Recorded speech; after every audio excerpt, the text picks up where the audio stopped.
the first thing I want to request, South India has to marry North India. This is the first request. We are ready for it. Yeah. Absolutely. Without this, nothing is going to happen. North India has brilliant platforms. We need to leverage that.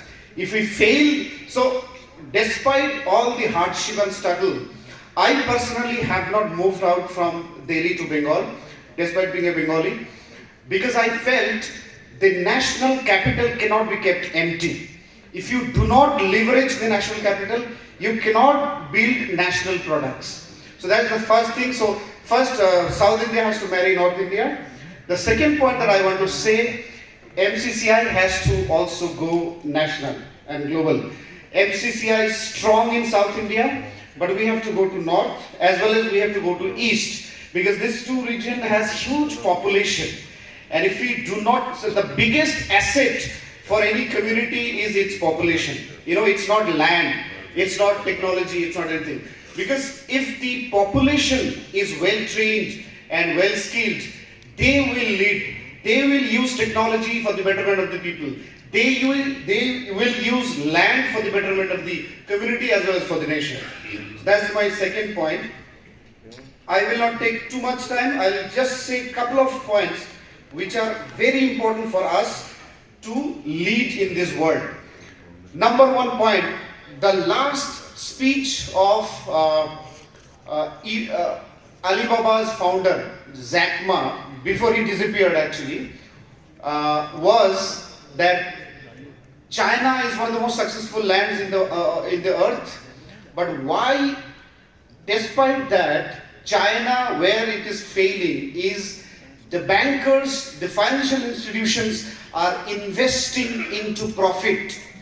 You know, please mark this statement very seriously. He said that we need a society which is led by education and innovation-led development. We need. What we need actually, we need education and innovation-led society or development model. Foundation of, you know, unleashing the real potential of an individual. The second is innovation. What is innovation? Innovation is all about taking risk. If you don't take risk, all the greatest innovations are all about mistakes.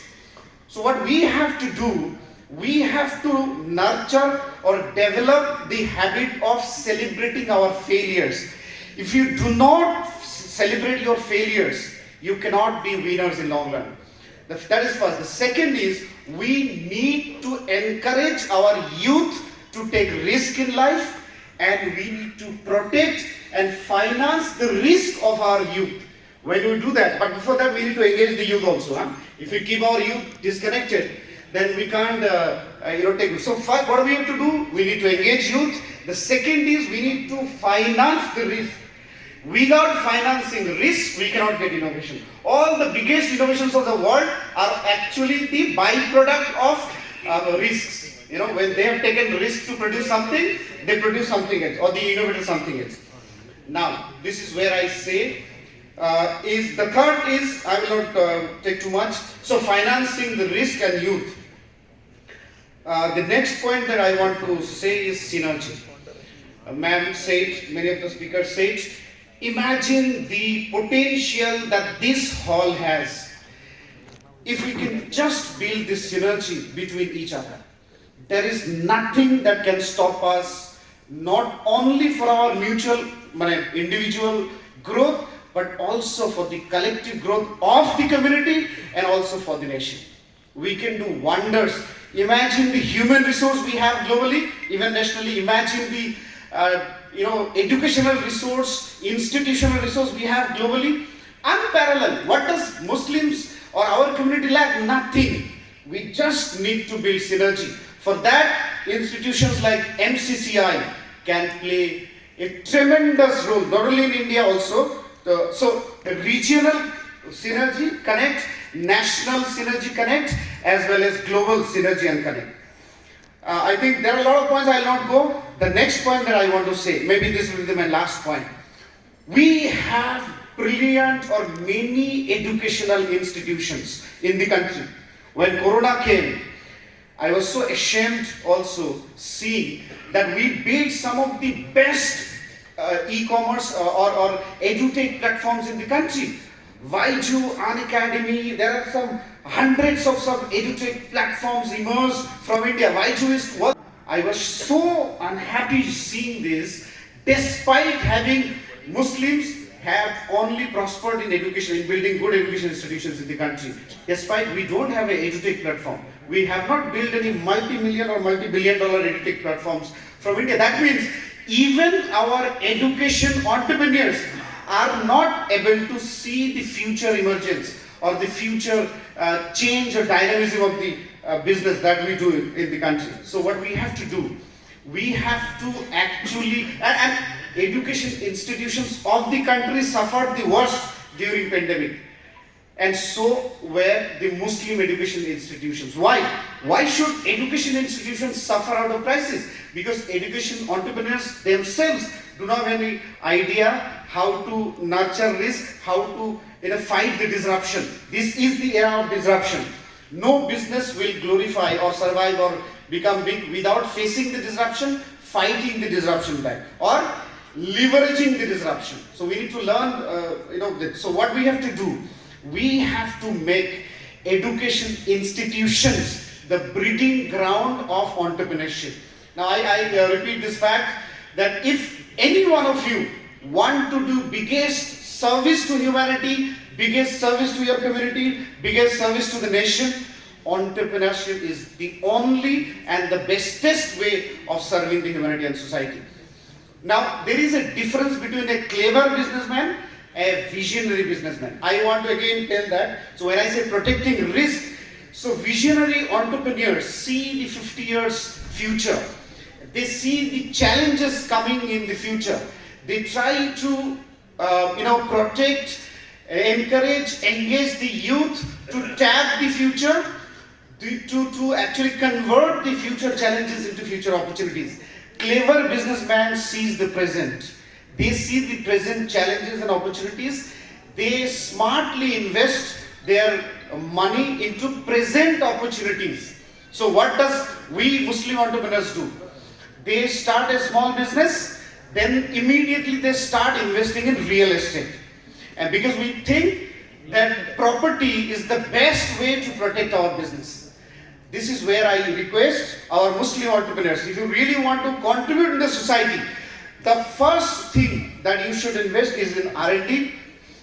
The second thing that you should invest is in technology. We heard since morning that how technology, because today we don't need finance to expand your business or scale your business. You need technology, but before 10-20% into R&D and 10-20% into branding. The last point maybe I'll say, since last 70 years, we have not been able to build a global multi-billion dollar brand, except Azim Premji. Don't take credit of Azim Premji. He is into a different league. We have failed to build brands. We need to build global brands and gift to the world the global brands. With this, we are young entrepreneurs and we have also dared to take a risk. And the risk that we have taken, so again I say, the other risk, sorry, I'm taking a little more time. The other biggest problem with our Muslim entrepreneurs is, they are scared to expand their business and do marketing of their business. Why? Because ED will raid their business or income tax office will come to their office. I say, what is your thinking? The ED will come and income tax will come to your business and that is why we want to keep our business small. We don't want to grow. I said, come on. You have to grow and develop two institutions if you really want to be big. One is media, the second is Chamber of Commerce. If you really want to protect or survive from ED and this thing, you have to build global level media platforms. Today, Ambani has 32 media channels. Adani has no sense of media, neither he had anything. Today he owns 16 media channels in the country. You have to build global level media platforms and global level business association platforms. That is how you actually protect and then you have to do definitely 100% formal, transparent business, So that's the base. With this, I want to conclude my session, sir. We are with you. We are with MCCI to take MCCI at the national level. We have taken the risk, me and my partner, Mr. Salman, who is there. We have taken the risk of building world's most effective, powerful, influential media. The media which will not just create and promote hate mongering, but a media which will show the path of development by advocating policy. The last point again I forgot to say is that the other biggest mistake that we do is we do not live. Why we are at this place? There are 3 different kinds of business, So our sons or daughters are failing. So what we tell them, okay, open a medicine shop or open any small kind of kirana so that you can do something. That's a self-employment, The second thing, that is the biggest number. Self-employed. If we talk about Muslims, the biggest number is self-employed. They have small kirana shops or something like this. The better community is traders. What they do, they buy good products from Hyderabad or Telangana or Andhra or Gujarat, and they sell it in a different part of the country. They are called traders. The biggest and most respected community in the country gives biggest respect to the people. They are called industrialists. Who are the industrialists? They are the ones who set up factories, who build new products and contribute in the nation. Now, government builds several policies to support those industrialists. Why? Because industrialists create and gift new products to the society. The second is they are the ones who employ maximum amount of people. So that is why government forms policy to encourage new industries and new sectors. We have biggest self-employment community and we think they are businessmen.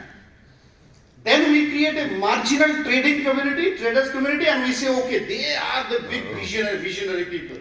The other 2 groups we have, some good hospitals and good schools, we feel they are the entrepreneurs, they are the big people. But actual ones are the industrialists who produce new products and give new products to the society. Policy Times not only aims to be world's most powerful influential media, but wants to give a direction to the community, to the country, to the regions and also to the world, that how education and innovation-led development is possible in the country. With this, I seek your prayer and thank you so much. Thank you very much.